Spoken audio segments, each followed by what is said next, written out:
अस्सलामुअलैकुम। आशू के संग आशू किचन में मौजूद है और आज यहाँ बन रहा है अचार गोश्त मसाला।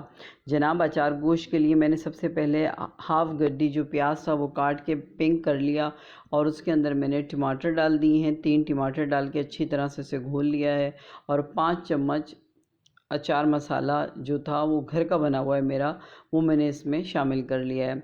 आप किसी ब्रांड का यूज़ करना चाहें वो यूज़ कर सकते हैं।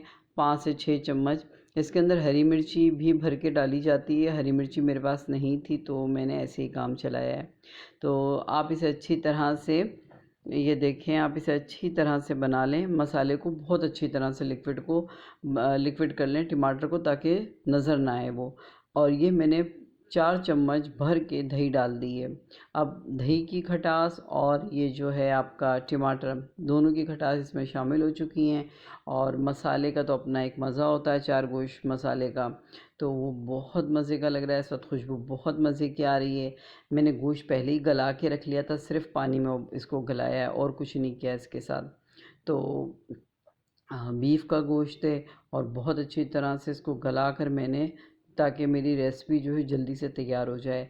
बस इसे हम इसमें मिक्स करेंगे और मिक्स करके 10 मिनट के लिए मैं ढक्कन ढक के रख दूँगी, ताकि ये बोटियों में मसाला रच बस जाए। और ये देखें आप, मेरी कढ़ाई बहुत अच्छी तैयार हो चुकी है। बीफ की अचार गोश्त बहुत मज़े का बना है ये। आप भी इसी तरीके से अचार गोश्त बना के देखें और मुझे दुआओं में याद रखें। मेरे चैनल को सब्सक्राइब करें। इंशाअल्लाह फिर मिलेंगे। अल्लाह हाफ़िज़।